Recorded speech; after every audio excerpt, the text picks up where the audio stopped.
she looking? Why aren't you looking? He's in Hellheim. Look, up ahead. In Hellheim. You see it too? You promised you came to Yes. find him. It is real after all. She's finally arrived in the land of mist and fog. The place the Northmen call Hell. Turn back. Go back. Go back. It's not safe. Go back. Go back. Go back. It's not safe.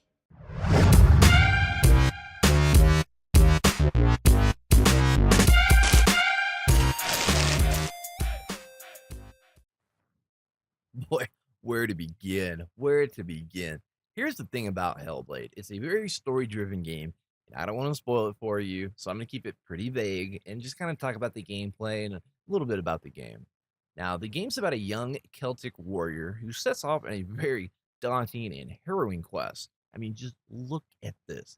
I was panning the camera around and checking out the totally freaky atmosphere from the opening minutes to the very end of the game. It's so unreal. During Senua's journey, there's lots of references to Norse mythology, gods Odin, Ragnarok, and how those gods were worshipped and sacrificed, and all that good stuff.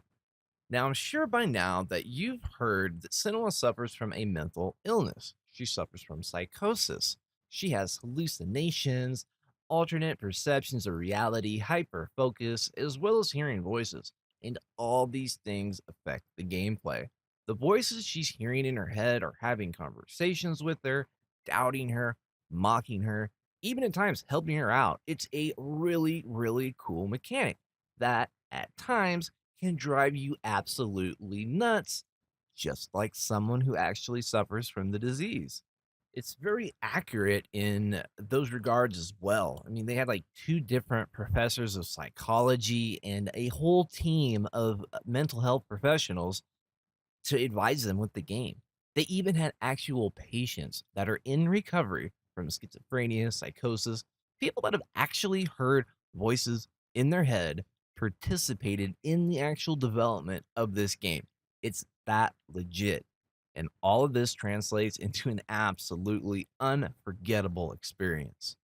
And get this, the patients actually really enjoyed the experience of being able to refine how the disease was portrayed in Hellblade, which is the opposite of what I would have personally assumed. They said it added value on their lived experiences. How cool is that? And those experiences are portrayed so well in this game, ranging from beautiful scenes of bright colors to absolutely frightening moments beyond comprehension. I'll link a video below. I was legit spooked, and I don't scare easily. I'm afraid of real things like, getting some random pregnant or losing all my money or something. And speaking of the audio and the voices, this game uses binaural audio, which really adds substance to the voices Senua hears in her head. Binaural audio is where you can position the voices in a space around you. Think of it like you're sitting in the middle of a room and you're able to accurately tell what direction someone is talking to you from. Now, they chose this method as it was better able to reflect what the voice hearing patients were telling the dev team. It's not about what you hear, it's about what Senua hears. And you don't always know what to think of that. It's such a brilliant way to add depth to the gameplay. Now, as far as gameplay goes, like I said, this is a very visual, story driven hack and slash. I absolutely love the combat. I was wanting more. It's basic and easy to pick up, but some of the bosses are tough, no joke. There is no tutorial, there's no loading screens, which really adds to the immersion. You can pause the game and like see the controls. That's about it, which I always do, but I didn't realize that you could hold the heavy attack and get another stronger attack, which is crucial later in the game. That was a speed bump for me at a boss. There's also a mechanic where you can like slow down time and focus on enemies for a short period of time, but it's not overused. I was trying to do it more. Now, some of the puzzles are pretty wild and not what you would expect. It's very clever. I'll leave it at that. The puzzles are often criticized, but they're not deal breakers. I mean, they're not like Tomb Raider. They do slow down the pace and remove you from the immersion. But once you solve the puzzle, you are immediately immersed once again. The puzzles act like stepping stones to different part of the game as you progress. Like I said, as soon as you solve the puzzle, you are right back into the game, and it doesn't take long to return to that immense level of immersion. And that's due to the fact the art style is incredible. The game is absolutely gorgeous. It's so well done. The animations are so authentic. They're some of the best I've ever seen. They had some really awesome technology that they use, and they go in depth about it on their YouTube page. It is somewhat of a linear game, and there is a lot of walking around. This was also criticized, but this didn't bother me in the slightest because the atmosphere was so surreal and incredible. The lighting is freaking amazing, which is a strong point for Unreal Engine 4, which is what the game's made in. Like I said before, there's no loading screens. The music is perfect. It's there when it needs to be, not when it doesn't need to be. And the audio, the overall the audio is so good. The music, the sound effects, everything. Never have I heard a game with audio this good. Down to every detail. Like the scenes with fire, the fire is so real and so haunting that like crackling that like sounds like you're just like sitting at a campfire. It's incredible. It's so authentic. I really hope more games are paying attention and use this binaural 3D audio. I mean, hey, I'll tell you right now, you have to play the game with headphones. If you don't, you're really missing out on the beauty of this game. And listen, they don't have to be good. You don't need some $300 pair of headphones. Okay, just anything will work. Some iPhone earbuds, what you got laying around. Okay, the headphone part is it's pretty important in giving you that 3D sound, and it's the only way to do it. I'm telling you.